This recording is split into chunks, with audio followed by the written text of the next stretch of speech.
നമസ്കാരം. മലയാളി വാർത്തയിലേക്ക് സ്വാഗതം. കേരളത്തെ മദ്യത്തിൽ മുക്കിക്കൊല്ലാൻ എം.പി. രാജേഷിന് എന്താണ് ഇത്ര തിടുക്കം എന്നുള്ള ചോദ്യമാണ് ഉയരുന്നത്. ബ്രൂവറിയിൽ പിണറായിക്ക് നേട്ടങ്ങൾ ഒരുപാടാണ്. ആ നേട്ടങ്ങളുടെ പങ്ക് എം.പി. രാജേഷിനും പകുത്തു നൽകാം എന്ന് പിണറായി പ്രഖ്യാപിച്ചിട്ടുണ്ടോ എന്നതാണ് എം.പി. രാജേഷിന് ഇപ്പോൾ നേരിടേണ്ടി വരുന്ന ചോദ്യം. ബ്രൂവറിയിൽ വീണ്ടും അതിശക്തമായ ആരോപണങ്ങൾ സർക്കാരിന് നേരെ ഉയരുകയാണ്.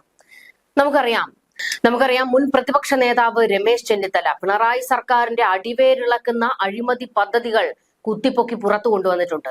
സ്പ്രിംഗ്ലറും ലൂയിസ് ബർഗറും എല്ലാം അതിൽ പ്രധാനപ്പെട്ടതാണ്. അതിൽ മറ്റൊരു പ്രധാനപ്പെട്ട അഴിമതി പദ്ധതിയായിരുന്നു ബ്രൂവറി. അതിനെക്കുറിച്ചുള്ള നിരവധി വിവരങ്ങൾ പുറത്ത് വലിച്ചിട്ടതും രമേശ് ചെന്നിത്തലയായിരുന്നു. ഇന്നിപ്പോൾ വീണ്ടും പ്രതിപക്ഷത്ത് നിന്ന് പിണറായിക്ക് നേരെ ബ്രൂവറിയിൽ വലിയ പ്രതിഷേധങ്ങൾ ശക്തമാകുന്നു.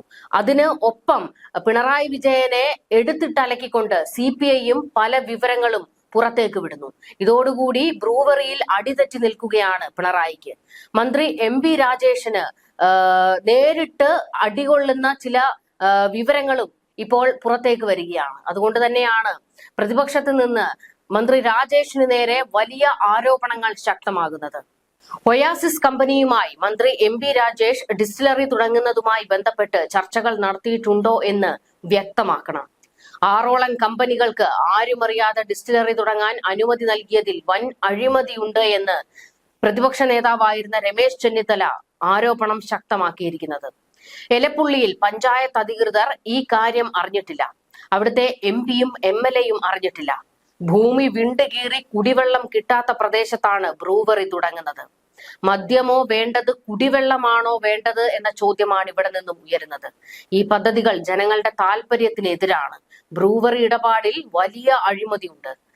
മുൻ DYFI നേതാവ് കൂടിയായിരുന്ന മന്ത്രി എം.പി. രാജേഷ് ഇതിനൊക്കെ കൂട്ടുനിൽക്കാൻ പാടില്ലായിരുന്നു. മന്ത്രിക്ക് എന്തോ പ്രത്യേക താല്പര്യം ഇതിലുണ്ട്. കീശയിലേക്ക് കാശ് വല്ലതും വീണിട്ടുണ്ടോ എന്ന് മന്ത്രി തന്നെ വ്യക്തമാക്കണം. ഇത്തരത്തിൽ മന്ത്രി എം.പി. രാജേഷിന്റെ കരണം പുകയുന്ന അടിയാണ് കിട്ടിക്കൊണ്ടിരിക്കുന്നത്. 2018 ഒഴിവാക്കിയ ഒയാസിസ് കമ്പനിയെ വീണ്ടും ക്ഷണിച്ചു വരുത്തിയത് ടെൻഡർ വിളിക്കാതെയാണ്. സർക്കാരിന്റെ ഉടമസ്ഥതയിലുള്ള മലബാർ ഡിസ്റ്റിലറീസിന് 1 ലക്ഷം ലിറ്റർ വെള്ളം അനുവദിക്കാത്തവരാണ് 5 ലക്ഷം ലിറ്റർ വെള്ളം എടുക്കാൻ സ്വകാര്യ ഡിസ്റ്റിലറിക്ക് അനുമതി നൽകിയത്. മഴ നിഴൽ പ്രദേശമായ ഇവിടെ ജനങ്ങൾക്ക് കുടിക്കാൻ പോലും വെള്ളം കിട്ടുന്നില്ല. മലമ്പുഴ ഡാമിൽ നിന്നും ഡിസ്റ്റിലറിക്ക് ആവശ്യമായ വെള്ളം എടുക്കാമെന്നാണ് പറയുന്നത്. ഇത് നടക്കാൻ പോകുന്നില്ല. കാർഷിക ഇതര ആവശ്യങ്ങൾക്കായി ഡാമിൽ നിന്നും വെള്ളം എടുക്കരുതെന്ന് കോടതി വിധിയുണ്ടെന്നും പ്രതിപക്ഷത്ത് നിന്ന് രമേശ് ചെന്നിത്തല സർക്കാരിനെ ഓർമ്മിപ്പിക്കുകയാണ്. മുഖ്യമന്ത്രി പിണറായി വിജയൻ കമ്മ്യൂണിസ്റ്റ് വിരുദ്ധ നയങ്ങളാണ് നടപ്പിലാക്കുന്നത്. പ്ലാച്ചിമടയിൽ ജലചൂഷണത്തിനെതിരെ സമരം നടത്തിയ VS അച്യുതാനന്ദനെ ഈ സമയം ഓർത്തു പോകുകയാണെന്നും രമേശ് ചെന്നിത്തല പറഞ്ഞു. പിണറായി ഇത്തരം കമ്പനികളുടെ കൂടെയായിരുന്നു. അദ്ദേഹം സമരങ്ങളിൽ ഉണ്ടായിരുന്നില്ല എന്നും രമേശ് ചെന്നിത്തല വെട്ടിത്തുറന്ന് പറയുകയാണ്. പ്രതിപക്ഷത്ത് നിന്നും ഇത്ര വലിയ അടി കിട്ടുമ്പോൾ അതിനേക്കാൾ വലിയ എടുത്തിട്ടടിയാണ് ഇടതുപക്ഷത്ത് നിന്ന് CPM-ന് കിട്ടിക്കൊണ്ടിരിക്കുന്നത്. അതായത് CPI ഈ വിഷയത്തിൽ പിണറായി വിജയനെ തലങ്ങും വിലങ്ങും എടുത്തിട്ട് പൊരിക്കുകയാണ്. അമിതമായ ജലചൂഷണത്തിനെതിരെ ലോക ശ്രദ്ധ ആകർഷിച്ച പാലക്കാട്ടെ പ്ലാച്ചിമടയും പുതുശ്ശേരിയും LDF മറക്കരുത് എന്നാണ് CPI ജില്ലാ എക്സിക്യൂട്ടീവിന്റെ മുന്നറിയിപ്പ്. എലപ്പുള്ളിയിൽ മദ്യക്കമ്പനി തുടങ്ങാൻ ഇടതുമുന്നണി സർക്കാർ നൽകിയ അനുമതി പിൻവലിക്കണമെന്നാവശ്യപ്പെട്ട് ജില്ലാ എക്സിക്യൂട്ടീവ് സംസ്ഥാന സെക്രട്ടറി ബിനോയ് വിശ്വത്തിന് കത്ത് നൽകിയത്.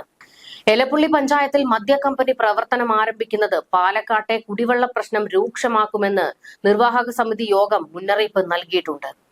നിലവിലുള്ള തണ്ണീർത്തട നിയമങ്ങളെയും മാലിന്യ സംസ്കരണ നിയമങ്ങളെയും അട്ടിമറിച്ചുകൊണ്ടാവും കമ്പനി പ്രവർത്തിക്കുക എന്ന് യോഗം മുന്നറിയിപ്പ് നൽകുന്നുണ്ട്. കമ്പനി എലപ്പുള്ളി മണ്ണുക്കാട്ട് വാങ്ങിയ ഭൂമി തരം മാറ്റുന്നതിന് നൽകിയ അപേക്ഷ കൃഷി വകുപ്പിന്റെ നിർദ്ദേശം പരിഗണിച്ച് RDO നിരസിച്ചിട്ടുണ്ട്. ഈ ഭൂമിയിൽ ഒരു വിധത്തിലുമുള്ള നിർമ്മാണ പ്രവർത്തനങ്ങൾക്കും അനുമതിയില്ല. സ്ഥാപനം പ്രവർത്തനം ആരംഭിക്കുന്നത് ഈ ചട്ടങ്ങളെ അട്ടിമറിച്ചുകൊണ്ടാകുമെന്നും യോഗം മുന്നറിയിപ്പ് നൽകുന്നു.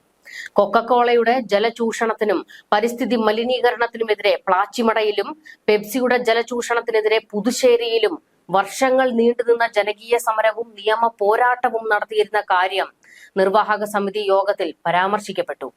ഇടതുപക്ഷ സംഘടനകളുടെ നേതൃത്വത്തിലായിരുന്നു ഈ ജനകീയ സമരങ്ങളെന്നും ഓർമ്മയുണ്ടാകണമെന്നും CPI ഇപ്പോൾ CPM-നെ ഓർമ്മിപ്പിക്കുന്നത്.